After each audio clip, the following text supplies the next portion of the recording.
있습니다. 하나님 아버지, 오늘도 우리를 말씀 앞에 세우셨사오니 하나님 오늘도 종의 입술을 사용하셔서 성령의 화염금으로 성령의 숯불로 태우시고 모든 어두운 것들과 악한 것들과 저주의 영들을 이 시간 예수의 이름과 성령의 권능으로 진멸하고 소멸하고 대적하오니 하나님께서 이 시간 천군 천사로 옹이하시고 보호하여 주시옵소서. 예수 그리스도의 보혈을 우리에게 뿌리고 바르고 덮습니다. 이 자리에 예수 그리스도의 피를 뿌리고 바르고 덮습니다. 하나님 아버지, 이 자리가 거룩한 자리가 되게 하시고 이곳에서 우리가 말씀을 들을 때에 그 말씀이 우리의 마음과 심령과 골수를 찔러 쪼개기까지 하며 마음의 생각을 감찰할 뿐만 아니라 또한 하나님 아버지, 이 시간 이곳에서 우리가 말씀을 붙들고 기도할 때에 하나님께서는 그 기도에 응답하시는 하나님의 이심을 우리에게 보여주시옵시고 능력의 하나님, 전능하신 하나님이심을 우리 모든 심령들이 깨닫게 하시고 알게 하시고 그래서 담대한 믿음 가지게 하시고 강한 믿음 가지게 하시고 우리가 싸워야 하는 모든 영적 싸움과 현실적인 싸움에서 물러서지 아니하고 두려워하지 아니하고 감당하게 하여 주시옵시고 승리하게 하여 주시옵소서. 오늘도 우리를 붙드시고 인도하시는 하나님을 찬양하오며 예수 그리스도 이름으로 기도드리옵나이다. 아멘.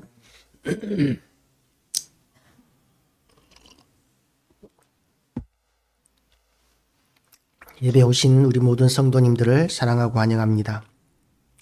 오늘 본문은 디도서 2장을 선택했지만 사실상 제자훈련에 대한 입양적 제자훈련이라는 제목으로 하나님의 말씀을 선포하도록 하겠습니다.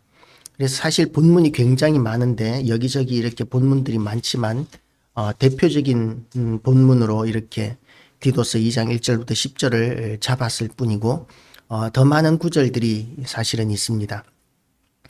여기서 이제 디도서는 사실 그 초대교회에 많은 거짓 선생들이 있었는데 거짓 선생들을 대적하게 하고 바른 교훈 위에 세우게 하고 그리고 교회를 바로 세우기 위해서 기록한 성경입니다. 여기서 이제 디도는 이 바울의 제자였던 것이죠. 이 제자 바울의 아들과 같은 그런 제자에게 목회자로서 교회를 어떻게 다스리고 가르칠 것인가에 대한 교훈을 또한 하고 있는데요. 이 교훈을 하는 그 내용 가운데 이제 각 계층의 사람들을 향한 그런 교훈을 먼저 2장에서는 하고 있습니다. 바른 교훈에 합당한 것을 말하며 라고 이렇게 2장 1절은 시작하고 있습니다. 우리가 이렇게 설교를 들을 때 어떤 때 제일 시험을 받습니까? 치는 설교, 목사님이 자기 입장에서 하는 설교, 자기 편의대로 해석해서 하는 설교, 이런 설교 들으면 시험에 들지 않습니까? 마음이 상하고 목사님이 저런 입장이니까 저런 소리 하지, 그런 생각이 들 때가 있지 않습니까? 또는 헌금 설교, 왜 저렇게 헌금하라고 하나? 제가 청년 때에 그런 일이 있었습니다. 부흥사가 왔는데 그때는 부흥사들이 헌금을 강요하는 게 유행이었습니다. 그리고 이 집회를 마치고 성도들이 얼마나 헌금하느냐에 따라서 이 부흥사의 그런 능력이 검증되던 평가받던 그런 시대였었는데 그야말로 강압적으로 헌금을 강요하는 집회를 우리 교회에서 하는 것을 참석한 적이 있었습니다. 그때 제가 얼마나 시험이 들었는지 정말 이 헌금을 해야 되는지 말아야 되는지 갈등들이 참 많았었고요.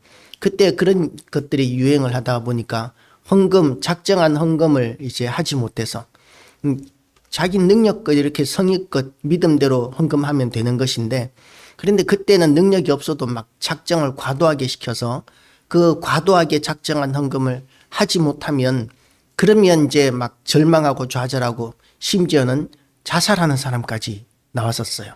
헌금을 강요하는 것 때문에 그런 부작용들이 있던 시대가 있었습니다. 지금은 이제 헌금 설교 하는 사람들이 없죠. 이렇게 목회자가 설교를 교회 형편을 위해서 이렇게 편의대로 설교를 한다든지 이러면 성도들이 이제 시험을 받게 되어 있습니다. 합당한 설교가 아닌 것이죠. 그것은 잘못된 설교입니다. 그런 설교해서는 안 되는 것이죠.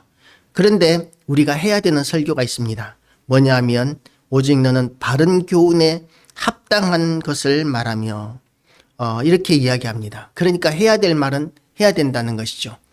제가 이제 그 김제에서 이렇게 새벽 예배를 하는데 큐티를 매일 성경을 가지고 큐티를 하고 새벽 예배를 했었습니다.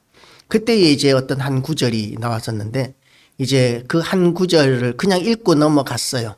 왜냐하면 큐티는 이제 순서대로 성경책을 건너뛰는 것이 아니라 순서대로 이렇게 다 이렇게 짚고 넘어가는 것이기 때문에 그 부분은 이제 좀 이 오해할 수 있겠다 싶어서 읽고 넘어갔습니다. 읽고 넘어갔는데 읽고 넘어간 그걸 가지고 또 시비를 걸더라고요. 왜 새벽 예배 때 그 설교를 그 본문을 하느냐고.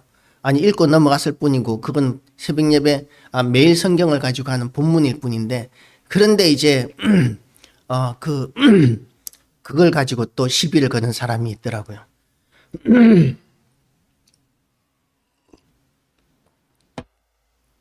레위기였는지 어디였는지 잘 기억은 안 나는데 하여튼 구약의 한 본문이었는데 신명기였는지 그 내용은 이제 그거였었습니다. 그 레위인들에게 하나님께서 너희에게는 내가 말씀을 맡은 자가 되게 하겠다. 그리고 너희를 대적하는 자들에게 대하여는 내가 허리를 꺾어 버리겠다. 뭐 이런 말씀이었어요. 그러니까 레위인들은 아무런 힘이 없죠. 군대도 없고 돈도 없고 재산도 없고 기업도 없고 하나님께서 그런 것들을 주지 않으셨는데 그런데 그 레위인들의 대적에 대해서는 하나님께서 갚아주시고 지켜주시겠다는 그런 응답이었었습니다. 그 레위인으로 치면 지금은 우리가 다 왕같은 제사장이요 거룩한 나라이기 때문에 하나님께서 우리를 지키고 보호해 주신다는 그런 말씀으로 받아들이면 되는데 그런데 이 말씀을 맡은 자라는 레위인들에게 하나님께서 말씀을 맡은 자로 이렇게 세우셨다는 그것 때문에 이제 목사로 생각을 하는 거죠. 목사뿐만 아니라 이제 우리는 이 성도들 전부가 다 세상에 대하여 말씀을 맡은 자고 왕같은 제사장이고 거룩한 나라인 존귀한 자들인데 그런데 그걸 가지고 이제 목사 대적하면 저주받는다는 식으로 설교한 것으로 아니 그걸로 설교한 것도 아니고 읽고 넘어갔을 뿐인데 그런데도 이렇게 오해하는데 그런 오해가 있음에도 불구하고 오해가 두려워서 해야 될 것을 하지 않는 것도 그것도 합당한 자세가 아닙니다. 왜냐하면 요한계시록에서는 이 말씀에서 이 예언의 말씀에서 1.1핵이라도 더하거나 빼는 자는 천사를 할지라도 저주를 받는다라고 했는데 사람들이 오해할 것이기 때문에 이건 빼고 가야 돼 라고 생각하는 것은 그것은 바른 교훈에 합당한 것을 말하는 것이 아닌 것이죠. 사람들의 마음에 좋아하는 것만 말하는 것이 되는 것이죠. 그래서 목회자는 담대할 필요가 있습니다. 그리고 또한 정결할 필요가 있습니다. 성경을 우리가 큐티를 다들 해보셨겠지만 큐티를 하다 보면 자기 입장에서 해석을 하게 되는 경우들이 많습니다. 내가 복음이 되는 경우들이 굉장히 많은 것이죠. 그래서 공부가 필요합니다. 공부한 한도 내에서 이제 점점 공부를 많이 하면 많이 할수록 객관화되어 갈 수가 있는데 공부한 것이 없고 지식이 부족하면 주관화되어 가기가 쉽습니다.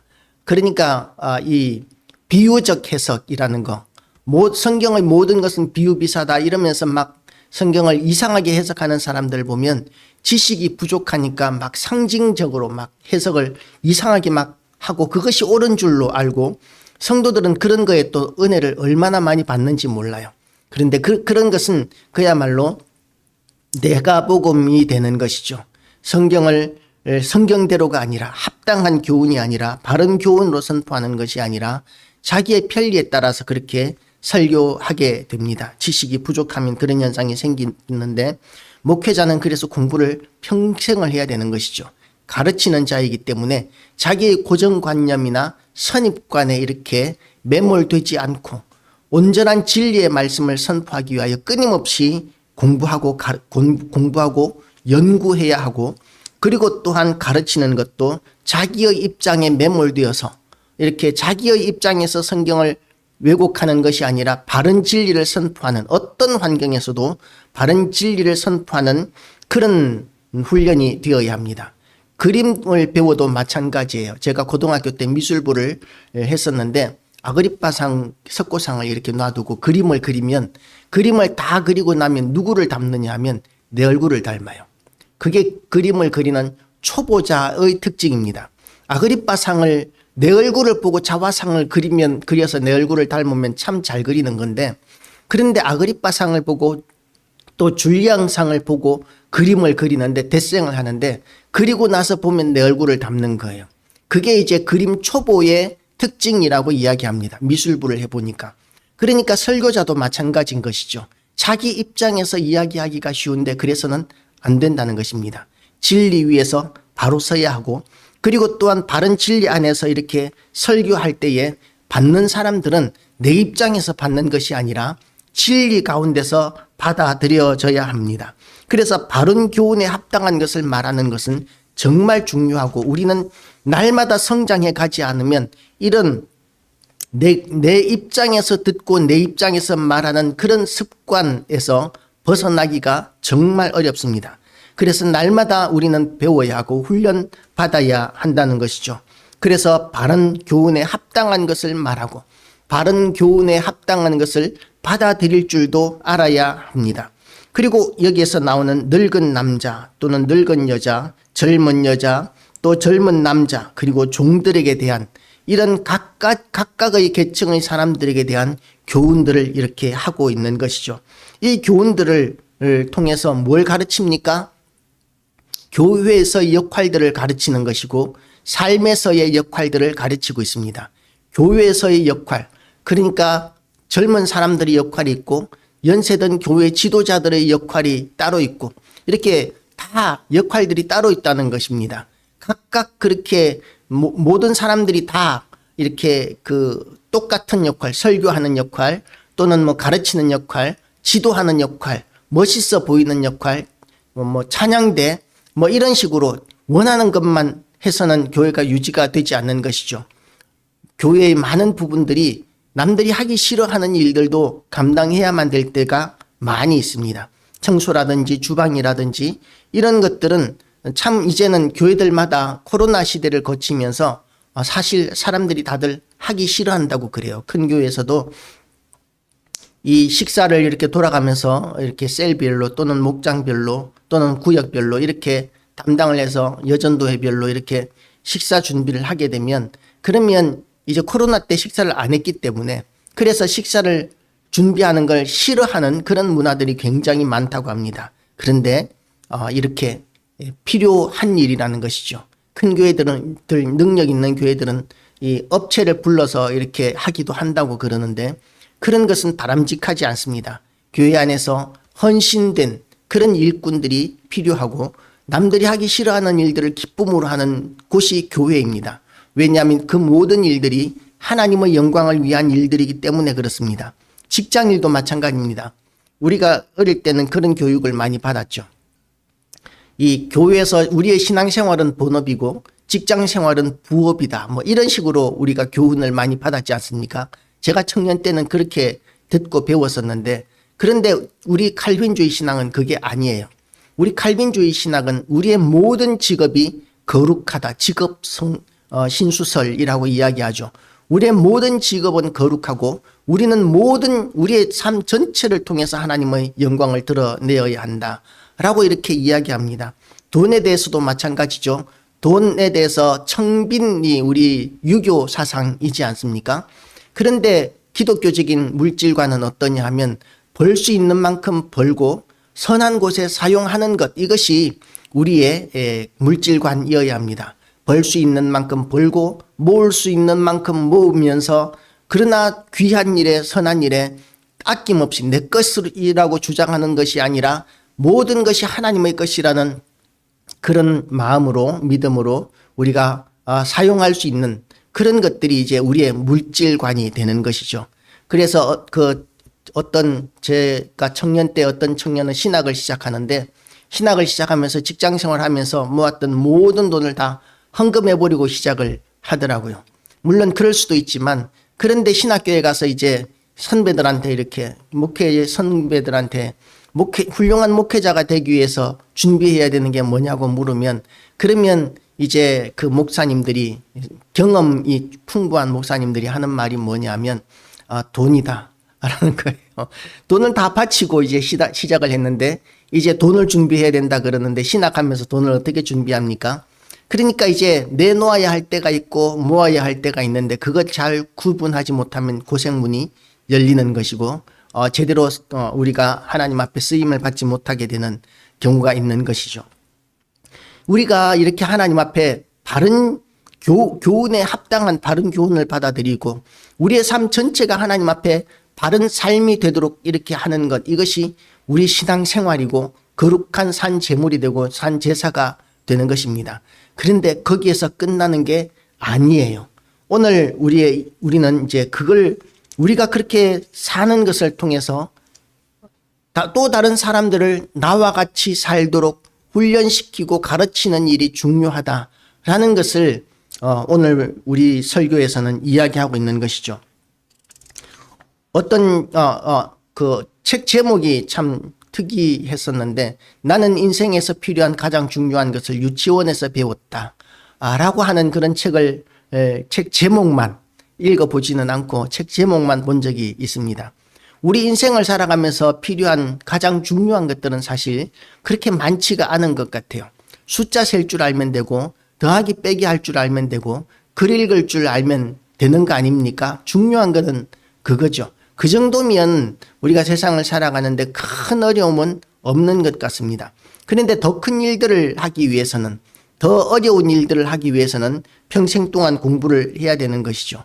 그런데 누가 가르쳐 줍니까? 먼저 배운 사람들이 가르쳐 줍니다. 그리고 또한 삶의 모습도 이제 어떤 사람들은 만나보면 이야기를 해보면은 거짓말을 참 잘하는 사람이 있고 어떤 사람은 거짓말하는 것이 딱 표시가 나는 사람들이 있어요.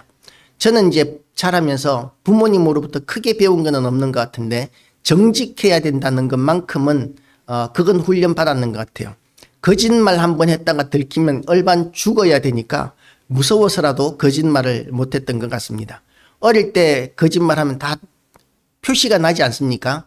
그런데 그걸 봐주는 게 아니라 뭐 요즘은 좀 많이 봐주기도 해야 된다고 교육학적으로는 나오지만 봐주는 게 아니라 얼반 죽여버렸습니다. 옛날에는 그런 게 있었지 않습니까? 부모님들한테 숨 쉴 틈도 없이 회초리로 그렇게 매를 맞고 이 울 틈이 없어요. 소리를 지를 틈이 없고 숨을 들이마실 틈이 없이 그렇게 얻어맞고 그러면서 자랐던 것이 우리의 어린 시절들이었는데, 그러니까 거짓말이라는 것을 지금도 잘 못합니다. 그게 이제 훈련이 된 것이죠. 거짓말을 해서는 안 된다는 훈련. 그런 훈련들이 이제 제자 훈련이라는 것입니다. 제자 훈련이라는 이름으로 교회들마다 많이들 하지만 그 제자 훈련들의 거의 대부분이 뭐냐면 성경 공부에서 끝나는 경우들이 굉장히 많이 있습니다.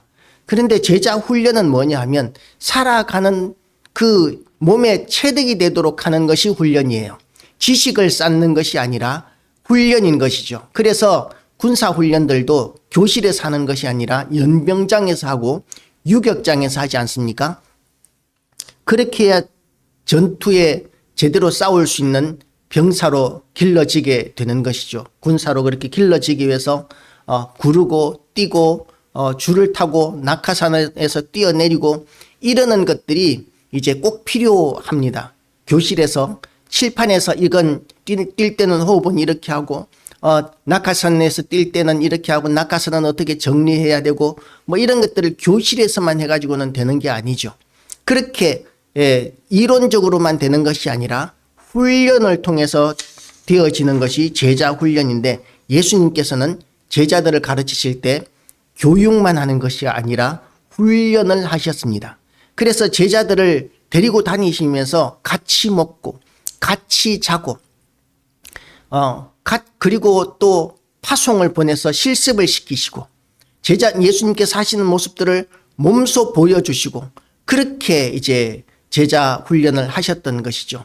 그런 제자 훈련들이 생겨나게 되면 그러면 이제 진짜 제대로 된 제자 훈련이 생겨나게 완성되어지게 됩니다.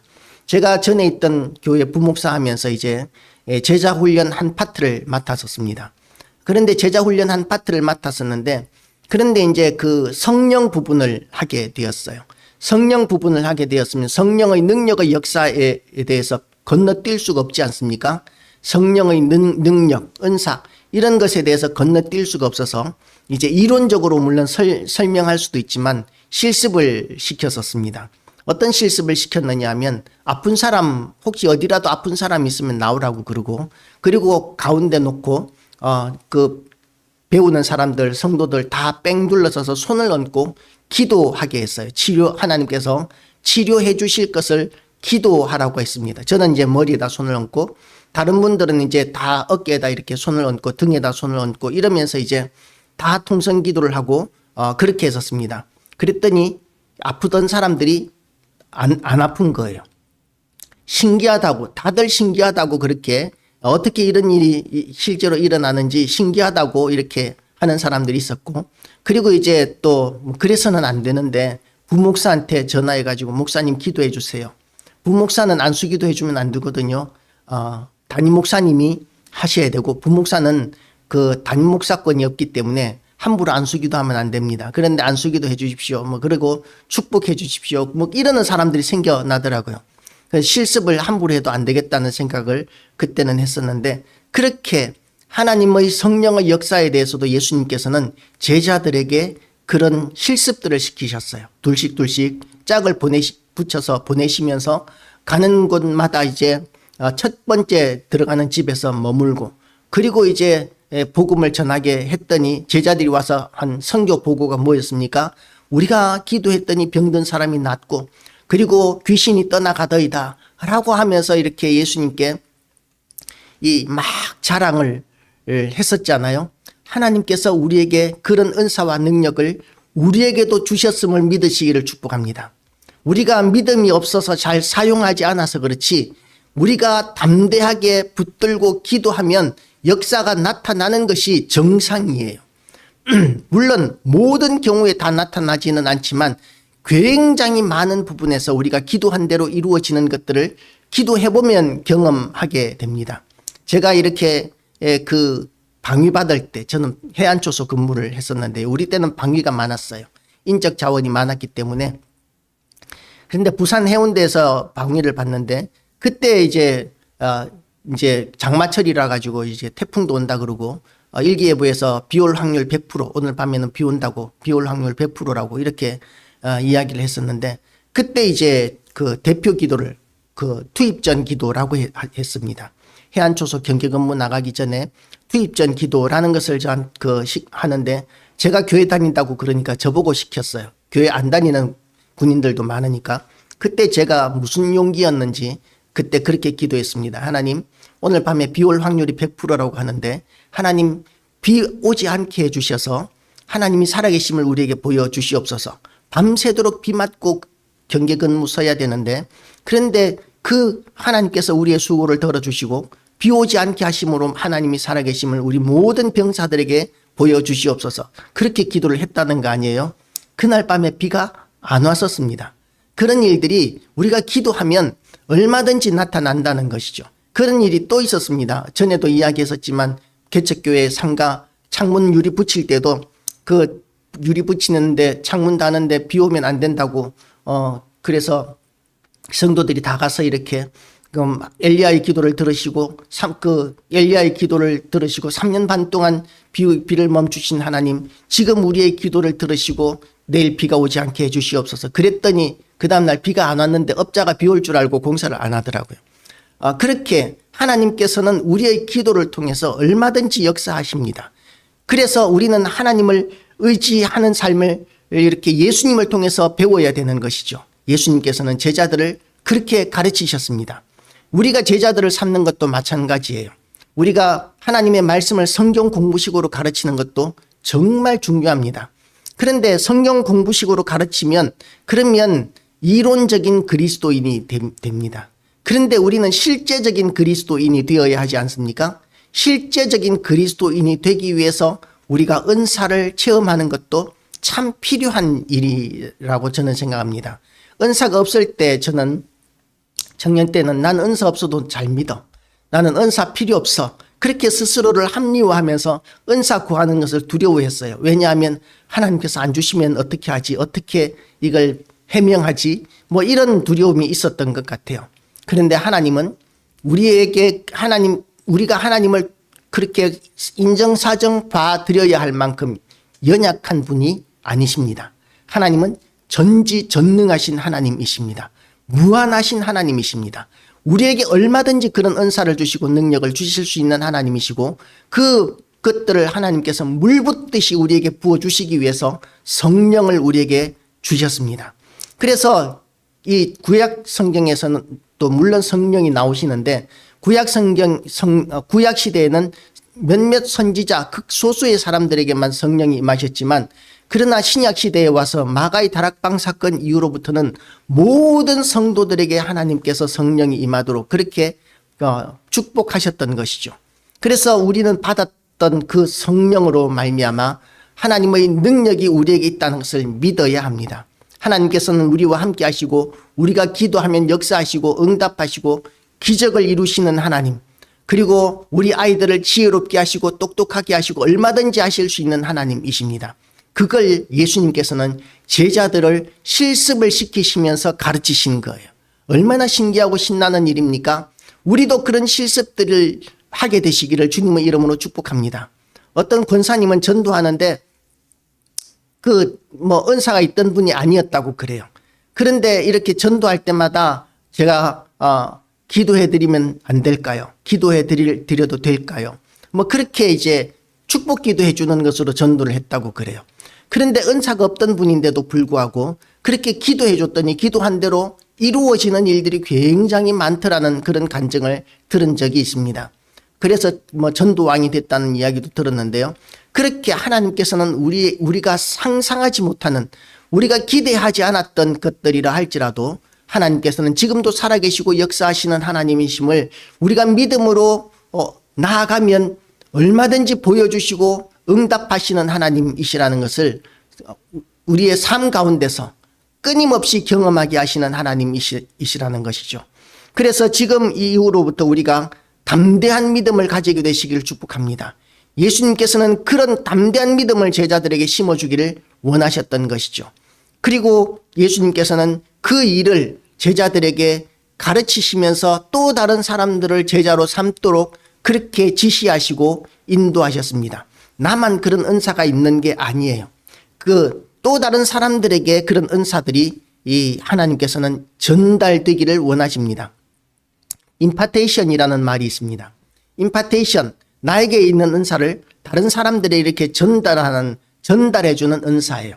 그리고 또한 아픈 사람을 위해서 기도하거나 이러면 이제 우리가 다른 일을 하게 되면 많이 하면 많이 할수록 피곤하지 않습니까? 기력이 쇠해지지 않습니까? 돈은 쓰면 쓸수록 나에게 남아있는 돈이 없어지지 않습니까? 그런데 하나님께서 우리에게 주신 은사는 어떠냐 하면 내가 쓰면 쓸수록 강해지는 거예요. 쓰면 쓸수록 더 많아지게 됩니다. 병든 자들을 위해서 기도를 많이 하면 그 치유하는 은사와 능력이 점점 더 강해지게 되고, 예언의 은사도 자꾸 쓰면 쓸수록 점점 더 강해진다고 그래요. 저는 예언의 은사는 잘 안 쓰기 때문에 이렇게 미약한 수준이지만 맞을 때도 있고 안 맞을 때도 있고 이래가지고 예언의 은사는 잘 안 쓰지만 눈앞에 나타나는 은사, 치유의 은사 이런 것들은 그 울산에서 개척교회 할 때는 신기할 정도로 그렇게 놀랄 정도로 그렇게 많이 나타나고 그랬었는데요. 어쨌든 그렇게 하나님께서 우리에게 제자 훈련을 할 때는 그런 것들까지도 제자 훈련을 시키시는 것이죠. 그리고 그런 일을 하면 할수록 하나님께서 우리에게 주시는 그 은혜는, 능력은, 축복은 점점 더 많아지게 된다는 것이 하나님 나라의 질서입니다. 제가 처음 이제 예수 믿을 때 제일 갈등이 뭐였느냐 하면 전도하라고 그러는데 너무 교회 다니는 게 좋으니까 전도는 하고 싶은데, 그런데 딜레마가 뭐였느냐 하면 천국이 교회 다니는 사람이 너무 많아서 경쟁률이 높아지면 어떻게 하지? 내가 천국 들어가는 거 어려워지면 어떻게 하지? 그런 쓸데없는 걱정들도 많이 했었는데 하나님께서는 온 세상 모든 사람들이 예수 믿고 구원받아도 다 천국에 들이실 수 있을 만큼 천국은 넉넉합니다. 넉넉합니다. 조건은 뭐냐면 상대평가가 아니라 절대평가인데 예수 그리스도를 내 구주로 믿는 그 조건 하나면 누구든지 다 천국에 갈 수 있게 되고, 그리고 또한 그 사명을 감당하는 그 일을 통해서 하나님께서는 더 큰 축복을, 더 큰 상을 우리에게 부어주신다는 것이죠. 그래서 우리는 제자 삼는 훈련을, 제자 삼는 사명을 감당하기 위해서 믿지 않는 자들을 우리는 전도하는 것을 빼놓을 수 없습니다. 그 다음은 뭡니까? 그 다음은 이 세례받게 하는 것이죠. 예수 믿고 세례받는 것. 세례받는 것을 통해서, 세례받는 것이 아무것도 아닌 일이 아니라 세례받는 것을 통해서 내가 그리스도인이라는 정체성을 확립하게 됩니다. 그리고 또한 그 다음부터는 양육하고 가르치는 일인데, 지난주에는 우리가 대를 이은 세대 간의 제자 훈련에 대해서 부모는 자식을 제자로 삼아야 한다라는 이런 이야기를 했었죠. 그런데 부모가 없는 아이들이 있습니다. 부모님은 교회를 안 다니는 거예요. 또는 자식은 교회를 안 다니는 거예요. 그러면 누가 누구를 제자로 삼아야 되겠습니까? 자식이 부모를 제자로 삼거나, 또는 부모가 교회 안 다니는 자식을 제자로 삼거나, 또는 그것도 없으면 교회 안에서 연약한 성도들, 아직 믿음이 제대로 자라지 못한 성도들을 내가 가까이 가서 다가가서 같이 먹고 자고 같이 이렇게 시간을 함께 하면서 그렇게 양육하는 것을 통해서 제자로 길러내는, 성도로 길러내는 이런 사명들을 우리는 감당해야 되는 것이죠. 제가 청년 때는 그런 개념, 제자 훈련에 대한 개념이 잘 없었어요.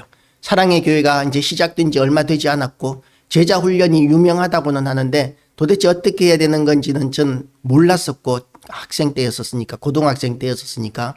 그런데 제가 제자 훈련을 받았더라고요. 어떻게 받았느냐 하면 교회에서 자는 거를 너무 좋아했었습니다. 시간만 나면 교회에서 잤어요. 그러면은 이 다른 친구들도 교회에서 자는 친구들이 많았는데 교회에서 자면서 이제 신앙 이야기를 하는 거예요. 전도사님도 교회에서 주무셨습니다. 그러면 전도사님이 토요일 날 밤에 이렇게 주무시고 새벽 예배를 참석해야 되고 이러면, 그러면 이제 일찍 주무셔야 되는데 주무시도록 놔두는 게 아니라 밤 늦게까지 이렇게 성경에 대해서 이야기하고 신앙에 대해서 이야기하고 그렇게 하면서 성경 이야기를 하고 밤늦게까지, 그리고 찬양을 또 밤늦게까지 부르고 이러면서 제가 제자 훈련을 받았더라고요. 그렇게 제자 훈련은 이론 교육뿐만 아니라 우리가 같이 시간을 함께 하는 것이 굉장히 중요한 제자 훈련입니다.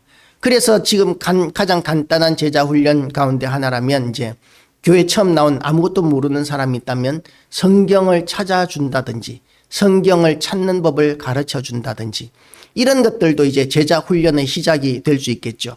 그런데 시간을 얼마나 함께 보내느냐에 따라서 제자 훈련의 승패가 달라지게 됩니다. 그런데 많은 교회들이 성경 공부 시간으로 이렇게 제한되어 버리기 때문에 제자 훈련에 한계가 나타나게 되고 효과가 그렇게 많이 나타나지 않는 것이죠. 그러면 시간을 많이 보내기 위해서는 어떻게 해야 됩니까? 헌신되어져야 합니다.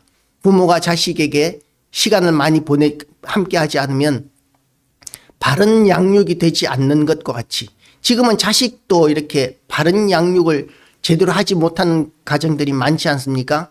부모는 직장 생활 때문에 돈 벌어야 되기 때문에 이렇게 밖에서만 생활하다 보니까 아이들은 스마트폰하고 친구들하고만, 컴퓨터하고만 이렇게 시간을 보내고 그러는 경우들이 굉장히 많아졌는데 제대로 된 양육이라고 보기는 어렵습니다. 그런데 그런 제자 훈련도 마찬가지라는 것이죠. 이렇게 나는 당신을 제자로 삼겠어 라는 것으로 끝나는 것이 아니라, 일주일에 1시간 같이 성경 공부하는 것으로 끝나는 것이 아니라, 그런 것은 교육이고 그 이론 교육일 뿐이고, 훈련과 양육은 내가 그리스도인으로서 본이 된 삶을 살아가는 모습을 보여주는 것, 그것을 통해서 제자 훈련이 진정으로 되어지는 것이죠. 그리스도인으로서 내가 예수님의 제자로서 예수님처럼 이 제자된 사람을 섬기는 모습을 보여주는 것, 이것이 진정한 제자 훈련의 모습입니다. 그런 제자 훈련을 통해서 이제 교회가 지금까지 이렇게 세워져 왔었습니다. 제자 훈련이라는 이 체계화된 시스템이 초대교회부터 없었을지라도 많은 성도들이 교회 안에서 함께 하면서 함께 먹고 함께 자고 함께 생활하면서 제자 훈련들이 되어 왔던 것이죠. 그런 제자 훈련이 지금 이 시대에 다시 필요합니다. 얼마나 개인화가 많이 개인 사생활 보호 이런 것들이 중요한 시대입니까?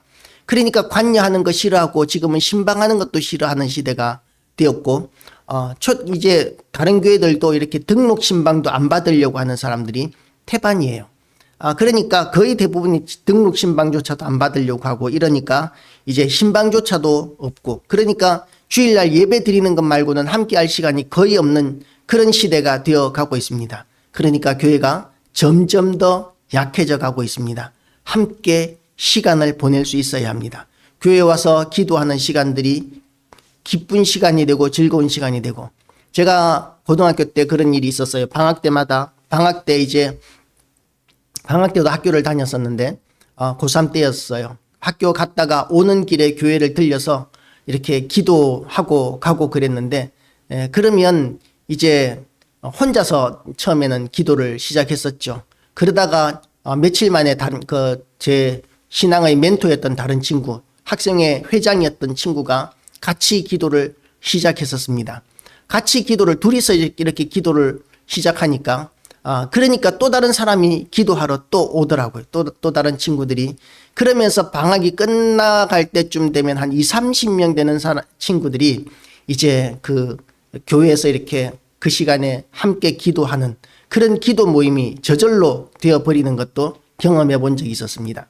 지금은 이제 기도해야 한다고 모이라고 그래도 잘 모이지 않는 시대가 되어버렸지 않습니까?